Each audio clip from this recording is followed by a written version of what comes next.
Welcome to Tell Me More, the Allsteel podcast where design meets innovation and we explore the limitless potential of workspaces. In this exclusive series, we're peeling back the layers of workplace design. From the psychology of colors to the future of hybrid work, join us as we open doors to conversations with industry leaders, architects, and designers who redefine the modern workplace. This is Tell Me More, brought to you by Allsteel, because when it comes to designing the future, there's always more to discover.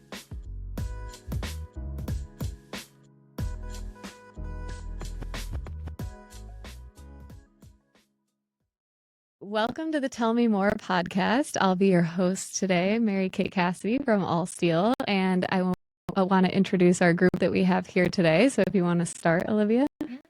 Olivia Danielson-Veed, Senior Project Interior Designer with HOK. I'm Rikki Crowe. I am a Senior Workplace Advisory Manager at Allsteel. And I am Mark Coxon. I am the Director of Strategy and Markets for XTG at AVI-SPL. Awesome. So we're having this podcast as kind of a post recap of an event that we just had at the Allsteel showroom. I feel like it was a really great conversation. It was a panel style event with yours truly as the moderator. And so it was a great opportunity to kind of bring the community together as far as we had designers, we had people in the tech and AV space, we had project managers, we had end users. And my role was really to ask all of you some hard-hitting questions about how we collaborate today, where we see it going in the future, what are the best design attributes for these types of spaces that we gather in. And I feel like we had a really good conversation, got a really good question at the end too, kind of challenging some of the things that we're seeing. So were there any highlights for you guys? Any big takeaways from the conversation that we had tonight? I think something that was interesting was that everyone's kind of bringing a different perspective to the table, not only from us, but from the crowd as well, from the audience. And I had some conversations afterwards about clients that already have space and they're not going to be building out new space. So something that spoke to them was when we talked about, utilizing the space that they have and how they can do that better. And maybe doing the audit that I spoke about at the end of the presentation too, and get an idea of where they might be able to come into the conversation. They have some existing space, but they want to use it better. And I was sharing that we've done this exercise, kind of a visioning exercise with some clients, and a lot of them come in with a preconceived notion of, we know we work better this way. We know how to do this. We know how to do that. But then after you do the visioning session, you really tease out the information. They learn something about their process too. Yeah. And you end up getting a different result in the end. And so if you don't take the time to do that up front, which is what we talked about, then you run into issues later on down the road.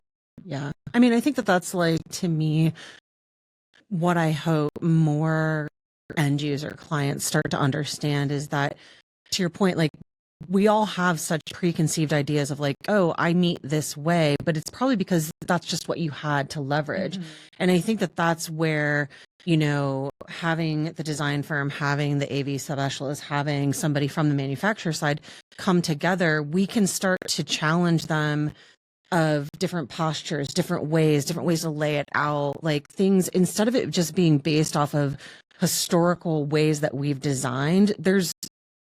When you really start to tease into those unique work processes, those unique things that they do, we come to the table with different ideas and ways to kind of challenge them, to push them forward. And I think that's the great part about where we're at with workplace, is that people are a little bit more open to it. But it's also getting back to your kind of like original statement of, there are a lot of people, instead of it's not they're moving into a new place, they're not doing full revamps of their entire space. It's really going back into a lot of those meeting spaces that they ultimately put like kind of what I call Band-Aid tech packages on, like either during the pandemic or coming out of it when people were returning to office. It was, there's a table there. put a TV, slap a camera up and rock and roll. We've all experienced how those aren't great spaces. And so they're realizing the need to go back into them. But I think it's not just about saying, okay, let's put some acoustic treatments on the wall or like, let's upgrade. It's let's rethink how that entire space is provisioned. Yeah. I think that's so true. I think, you know, when you're talking about the transition between, you know, just the times that we've had between COVID and post, et cetera, like that idea that a lot of people created a Band-Aid. I call it bridge. So, you know, you went from analog to digital, you have bridge. Yeah. Now we're in the space where a lot of people are elevating. So the bridge worked. It's functional. It's not a great experience. So now how are we elevating that experience within the parameters of the things that we have? And now you get to a point where it's like, okay, how do we actually escape the boundaries of what we have to get to what we need? Yeah. And we really start to think about now, what's the gap that we still have? And what are the solutions that would bridge that gap to get to this new place? And so I think that's a really fun place to be in. I think one of the takeaways for me on the panel was at the end when you two were saying, I think we were living in this amazing space where we actually get to talk to people about outcomes. We actually get to talk to people about purpose and why they have space, because companies are asking that, right? Like they're looking at, we know the biggest turnover in real estate is still coming, right? Like the leases that were entered into in 2000 that were 5-year leases are coming up in 2025. Yep. Right. And so there's this huge potential of like, why are we going to re-sign this? Why do we want this footprint? And if we have it, what does it do for us? How does it engage our customers differently? How does it help us get new employees? How does it help us retain? So I think we're in this really cool space where we get to have these awesome conversations and we really get to rethink how people go. And that's different than the Band-Aid. And I think it's even different than the elevation is now we're saying, is this the space we need? What is the North Star? If we had nothing, what would we build? And that's a cool space. If they don't have it, then now they have the opportunity to build it. And, you know, buildings have put so much into their amenities packages and into their amenity spaces. I mean, they're really trying to attract a lot of new clients. And, you know, speaking from recent experience of HOK just having moved offices, you know, we were looking for a building that had, you know, those kind of Class A amenities, which also include meeting spaces within the amenities package, you know? So we don't have to build out the big training rooms. You know, we can leverage the space within the building. So it's an extension of our own space. And so, okay, great. You don't have it now. If it doesn't make sense to build it where you're at, where can you go to then leverage all of those things? And then you do these things up front, like we were talking about, like the visioning, and you bring in the AV, you bring in the furniture manufacturers. I have this conversation so that your programming is so solid so that you can really go forward with that education and knowledge and be confident that you're making a good decision. Right. I mean, I love that more organizations, because I think previously it was always looked at those amenity floors and that type of thing being for smaller organizations. And it seems like there are larger orgs that are starting to recognize that as a good model, so that not necessarily that they have to downsize their real estate, but they could take that real estate that was the large boardroom or the training room and deploy it in better ways for more unique meeting spaces that better suit those kind of very specific things that are unique to them as an org. And I think that that's kind of what I think is kind of cool about what's happening with those medium to large size companies that always kind of felt like, no, we needed to house that within our real estate. It doesn't make sense. If you're not using those training rooms, that's a lot of real estate to like not leverage on a day to day. And most organizations aren't training on the weekly or the monthly. And so if you can't deploy that space to do more than training, because let's be honest, like creating a training room that can also be an effective meeting space, it's really weird and hard because it's this big room. It's hard to divide it. So it doesn't feel like the weird accordion banquet hall kind of thing. You know what I mean? But yeah, I think it's interesting to see what buildings are doing, to attract, but allowing their tenants to leverage their space more effectively. Yeah, because then you're using your money more effectively on what matters more to your business. And like Mark, like you were saying, these pitch spaces, I mean, they're bringing in, those are money generating spaces. That's where you want to be focusing that energy, focusing the money into those kind of spaces. And I actually thought that our conversations around the pitch spaces were some of the most engaging. Actually, I felt like we were feeling a lot from the audience, that they were really engaged in that. Yeah. I was just going to give a little context on kind of like what we shared when you're talking about the pitch space, so we're visualizing kind of how this went. But something that I think was really successful is we showed 5 different examples of space types. It kind of went through the ideation process of the beginning of an idea being like brainstorming and what kind of creative, kind of hackable, flexible space do you need to support that, all the way through pitching an idea and then sharing it in maybe an all hands meeting, launching it to a larger organization like that, something along those lines of like that process. And I think what was super successful about the pitch space is it didn't look like a traditional meeting room. It was very forward focused on the actual content, which we talked through some details about being a little bit more cinematic, or bringing the emotion of the presentation or the content that's being shared. But it was, not sitting at a table, but directly across from each other, right next to each other. But I could imagine, we showed one example of what it could look like, but how that could transform to so many different iterations of design based on what you're pitching, what kind of company you are, and what kind of the culture is of your company. So yeah, in looking at the pitch space and in being in the space that we were in your Pebble space here at Allsteel here in Chicago, I thought, what a great space to turn into a pitch space, to add just a little more flair to, right? Like it's got such great architectural bones. It's got good technology in it. Like it is an intimate space. Good acoustics too. Good acoustics, like all of those things, right? Like it creates focus because you're peering into a world. Even if you're sitting on the outside, there's some focus, right? But it encompasses your peripheral. It pulls you into the middle. Like all of those great things about it. Like what a great potential pitch space when you're pitching ideas to customers. How cool that could be that you use this showroom and then you walk around, and we're talking about processes and we're talking about workflows. You're showing different applications, et cetera. You're cataloging things. And by the time you get back to the pitch space, the things that were all tagged throughout the day are already all there. And now you can have this really cool discussion around like, okay, how are we moving forward in this process? I think the biggest thing for me, and I think the reason the pitch space, I think the reason it resonated so much was because it didn't look like something we talk about every day. We think the value is in the things that we talk about every day, and people are solving those problems. They're important spaces, don't get me wrong. But I think, the conversation has been had so many times sometimes that it's just like, oh, geez, another conversation about this room that we all hate. Like, like how do we make that room better? And the pitch space conversation was much more about that. But I think the cool thing is if I was just thinking about this in retrospect, I think one of the cool things would be we did it in the way of like, we kind of did it in the way an idea is built, to innovate, build consensus, formalize the decision, pitch the decision to people, and then communicate the decision out, which is one way to do it.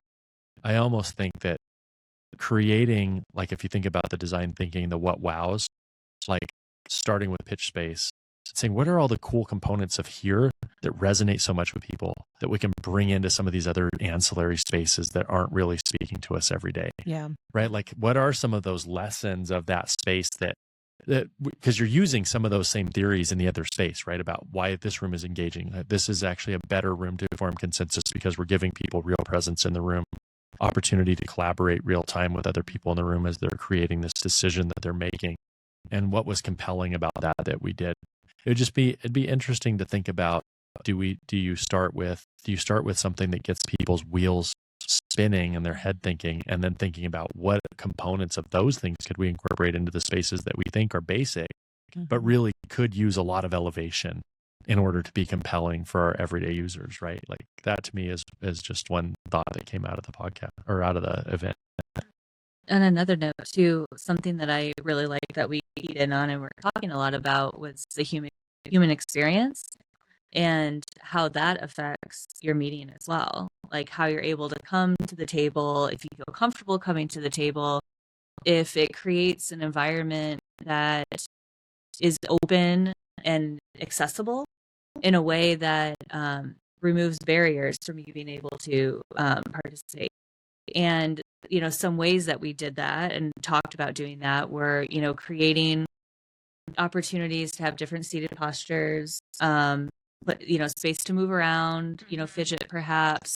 If you're in a meeting for a long time, being able to change the position that you're sitting in. Or if there's, hospitality set up as part of your props in that room, to be able to not leave the room and come back, and then that, kind of breaks the flow of the conversations, and even just how you use the furniture too, and how you were talking about that as well, is like it can be hackable, it can be movable, but it's still approachable and purposeful.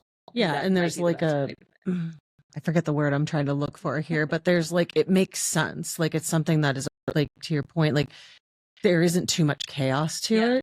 I think that's always the balance with any sort of like reconfigurable, hackable space. Like you do have to like visually try to not make it too chaotic, because then that becomes a distraction to the thing that you're trying to do. But yeah, so because that was one of the, like when we were talking later about like, oh, the what's next, like that's the thing that I think will be interesting to see us evolve, at least as a furniture manufacturer, is how do we start to continue to evolve furniture to still visually cue and make sense and support, but not be based so much on the past, because tables, seating, etc., is something that we just naturally gravitate towards. But I feel like as technologies continue to evolve, as our understanding of the use of the space continues to grow and we design for that, the furniture is going to need to follow it. I don't know what that exactly looks like yet and what those changes are. But if we're really going to try to continue to, keep pace or evolve those things, you would think that needs to change somehow, but I think one thing that we didn't talk about it today, maybe it was a miss that we didn't talk about it, but one of the part here. Watch out, round two. Good thing you have a mic. I think one of the things that's interesting to think about is that people retract to what they're comfortable with. Yeah. Especially when the stakes are high, right? So when you're talking about legacy and all of these things. So, we use these spaces to do our work, and we're using these spaces in front of our boss or in front of a customer. And so the amount of risk we're willing to take in a new work style, a new workflow, a new idea is pretty low, right? Because the stakes are high, and we don't want that to go wrong. We would rather have an okay experience that we can predict than a bad experience that we can't predict, right? Like that, it's that fear of loss that we all have. I've said for a long time, like, I think it's valuable to have social events in our spaces that simulate things. So like, why not invite your employees to an event in one of your spaces and have them present their pictures from vacation as you have a happy hour and everybody gets a turn using the technology. Then you get people that experiment. You get people that are doing something different. You get people that are willing to take a risk to maybe make somebody laugh or to engage people in a different way or to share content in a slightly different way. And then you have these lessons learned of like, wow, that might actually really work in a customer meeting.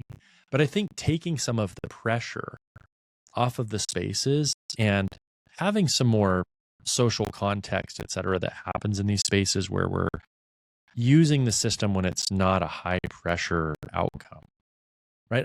I think training is especially important in this. Like I've talked about this in technology training for a long time. Like we deliver a space, we deliver it because the CEO is having a meeting on Monday and it needs to work on Monday morning. And the first time they've used it is in the shareholder meeting.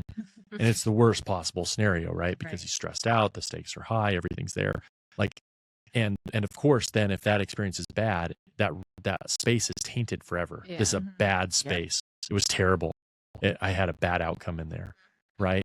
And so like giving people permission, time, like taking that pressure off, letting people get familiar with things and use things. It could be a really fun way to think about like how we socialize these spaces and cue people on how they could be used. And maybe even have a facilitator give a fun meeting and show some different examples of way things to go. But I think the change management part of it, when you're talking about legacy, is so huge, right? That's something that we've totally been talking about a lot more with clients, is the education portion of it. Because if you're going to put the time in to actually do the program, like real programming of understanding and designing spaces to support work processes, there's an education component. Like you need to connect the dots for people of this space was created for X, Y, and Z.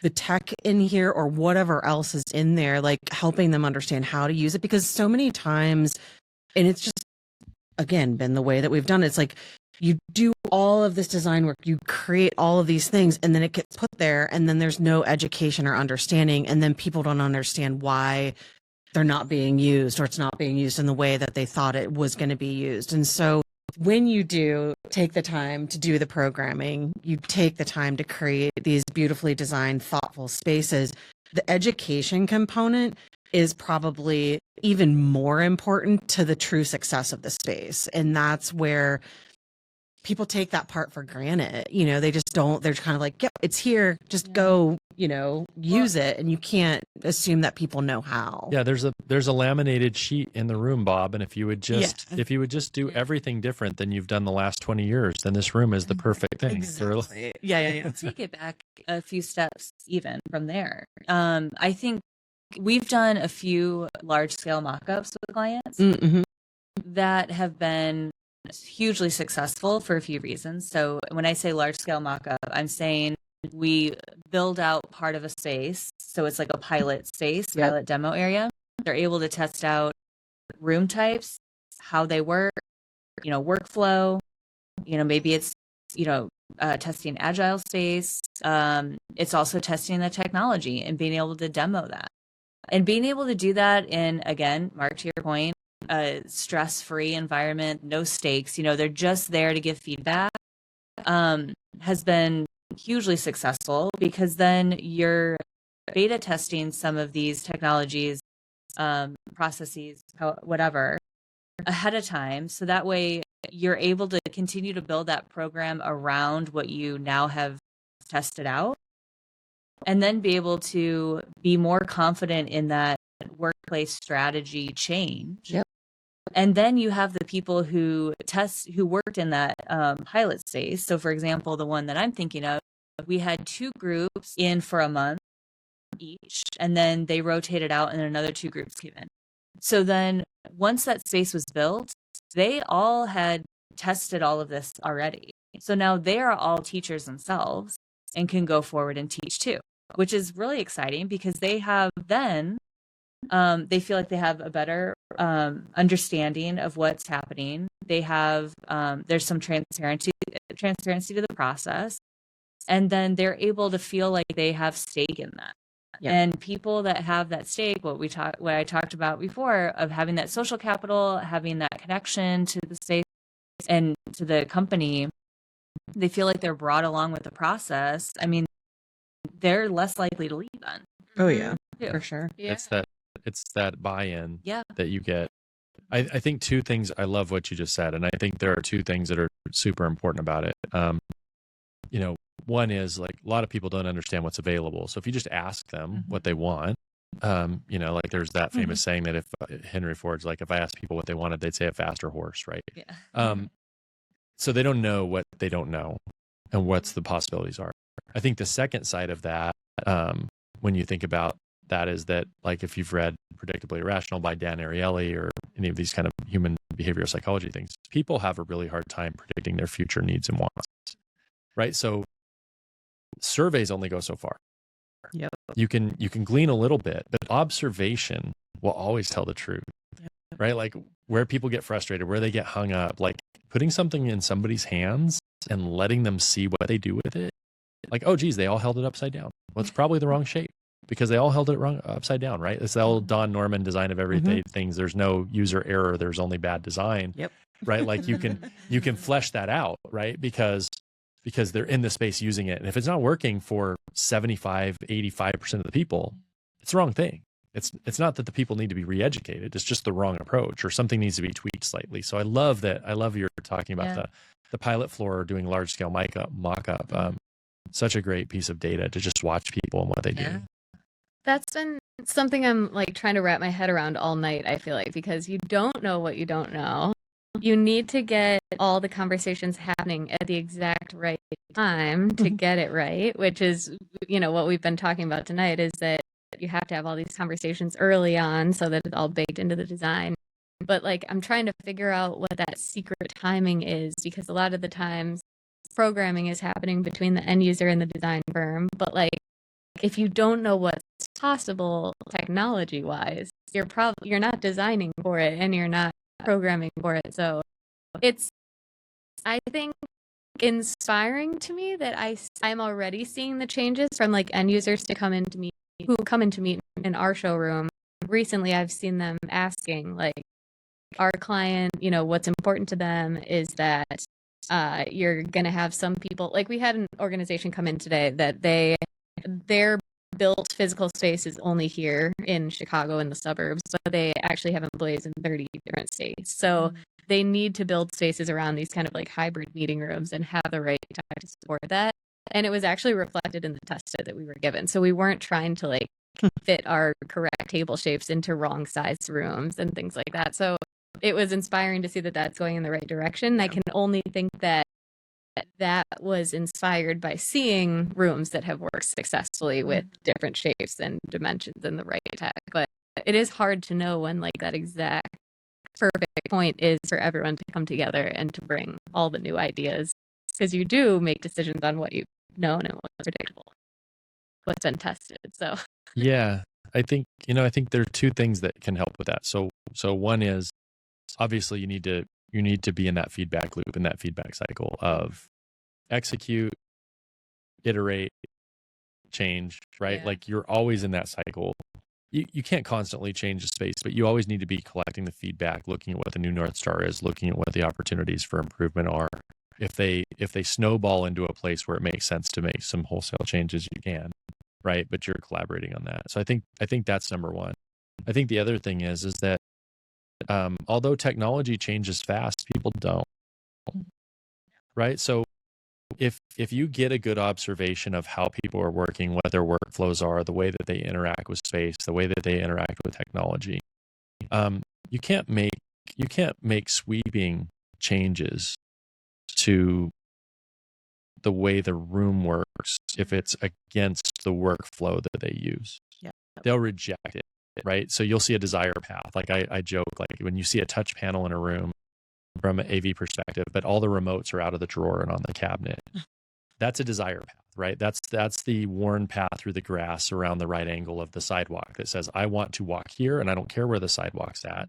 Yeah. That's people telling you this touch panel does not do what I want it to do, so I just go in the drawer and get the remotes, right? Like, so you'll see that over time. Like people will reject that. So I think doing some due diligence in the observation can inform you enough to know that where it needs to start, and that you do have time because of the inertia of people. They're not going to make a wholesale change with one flip in technology. But as those things start to accumulate, then you can, if you know where those are accumulating towards, then you can start to make some small changes that curve them towards that new desired outcome over time, right? So it has to be this consistent engagement with your employees, your workforce, and the way your work is done. Your work isn't going to be done the same way tomorrow. And if you wait for 5 years to determine if it's changed or not, you're already going to be behind. Yeah. And so I know that's hard for companies to do. You want to set it and forget it, right? You want the Ron Popeil, dehydration, set it and forget it. I designed this once, it's going to work for 10 years and everybody's going to come in and it's just going to be baked.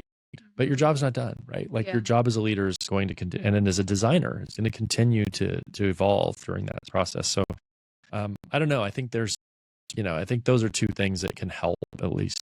I guess that's why change can feel so abrupt then when it happens after 20 years of doing something similar, and you're like, well, this is the new way that things are happening. And it's like, wait, now we've got to like really pitch this to the group. And that's something that we kind of started talking about last year, was this idea of like, how do you plan for change and how can you not make these huge changes, but make incremental changes over time. So, I mean, we were looking at it through a space and furniture standpoint, but it's equally the same for technology. Those kind of things all work together, right? Like, what's the work being done? What is needed to support that work? Sometimes it's furniture, sometimes it's tech, or a combination of both. But it's like, I'm hoping that more organizations take the time to create systems that allow them to incrementally change, because that's really the only way that you can create a workplace ecosystem that is going to, I'm going to say constantly, I just did quotes for anybody who's just listening, but like constantly evolve without these huge interruptions and these huge like sweeping redesigns. You need to like tweak it over time, because that's the only way that I think you get better adoption, because it's not this wholesale change of like, yeah, you were doing it that way, but we think you need to be doing it this way. That just doesn't really work well. If you want people to be productive, you kind of need to meet them where they're at and like lead them to the carrot, right? Like, so not everybody's doing it, but there are orgs that are planning for that, and they are slightly tweaking and slowly evolving. And those seem to be the ones that are being most successful, both with, you know, just what they're doing as an organization, but like keeping people, keeping talent, right? Well, let me ask you this: in those incremental changes for those clients that have, you know, multi offices, maybe all around the world, that have, you know, standards, let's say, because they want their employees to have an equitable experience no matter where they are, which is admirable. Yeah. But once they're memorialized in standards, whether it be an AV standard, furniture standard, a space type standard, are you seeing that those clients are doing the same thing in the incremental, or is it harder to do when you have standards? I don't know that it's harder to do, because there's just, it's the pre-planning and pre-designing that has to be done in place to be able to allow for those changes. If you set too hard of a standard, I guess the example I would give is like a weird space type that only does one thing and you couldn't put anything else in that space. That's a standard that like isn't going to work long term, because it's like you're going to have to tear down those walls or get rid of that thing. So it's like trying to create, like, look at blocks of space that can be like, oh, I can do these 4 things in that space. Whether or not I'm leveraging those things right now, it has more adaptability than I think a lot of times historically, like, if I think especially pre-pandemic, but probably even a little bit prior to that, we would design very unique spaces based off of the building and it just being easier to do it that way, versus trying to say like, okay, if I take the time and I create an infrastructure that allows me to either move or shift or replace things, it takes more time. It potentially takes more money to do it, but long term, I think people are understanding it's worth the investment. Well, I think too, it's just then a reminder that those standards, you know, it's not a set and forget it, you know, like Mark was saying, it's, those standards are still an iterative process. Yes. And those still need to be, you know, constantly reevaluated, and, you know, people need to be curious around this, I guess is what I'm saying. Like, they need to keep involving those. And that's what I'm trying to like encourage more clients of like, because I think part of it is, it's a reminder to all of us too in the room of like, we live in this world all day, every day. A lot of times we're working with clients that this is the first time they've ever done a furniture event. So there's an education that we have to those clients, but it's also saying to them, you know what, you need to keep on top of this. You can't literally the whole set it and forget it. You can't have all this education, make all these educated choices, creating this new space, and then literally walk away from it. You have to keep tabs on it so that it does stay relevant, because the second you walk away and be like, oh, it's perfect now. First of all, it's not perfect. It's never perfect the first time. There's always something. My point to people is like, you start a furniture event, it doesn't get installed and used probably for a year later. You're telling me nothing changed in the world or your business in that year? Highly unlikely. So there's going to be a portion of what you planned that technically isn't relevant anymore. So if you didn't plan for that change, you have an irrelevant area of your space that you're just going to let sit there. And then at some point, the other spaces are going to catch up, also become irrelevant if you're not keeping tabs on it. Well, and I think that just goes to, for, PMs listening in, brokers, anyone who's even other designers, it's anyone in sales, it's keeping those relationships. Yeah. And that's a continued relationship. It's not just for that furniture event. It's not just for that build. It's not just for that install. It's, a continued process. And that's kind of the exciting thing. I mean, that's what I get excited about, right? Yeah. We're not just working with this client for this one solution. We get to continue helping them figure out how to make things better. And it's being honestly humble as a designer and keeping curious to say, okay, this didn't work. We see that didn't work.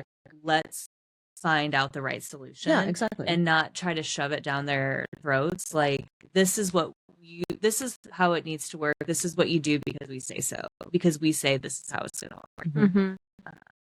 Yeah. I love that. I love that idea of like, the proof is, did it work? And we all have to be okay with saying, you know what, we thought that was going to work really well and it didn't work really well. Exactly. Right. And the idea of the standards piece, I breach this topic with customers a lot, especially on the technology side. And, one of the ways that I create some comfort in that is like, let's reserve 5 to 10% of the spaces as special. So the standard probably works for 80, 90% of what you do. Yep. But let's focus on that 5 to 10% niche use case where something's not working quite right, where we want to experiment a little more, where we want to create something new, where we want to see if we can create new value, et cetera, in a space. And if that becomes something valuable, then we can make it part of the standard, right? Because at some point the standard evolves. Yep.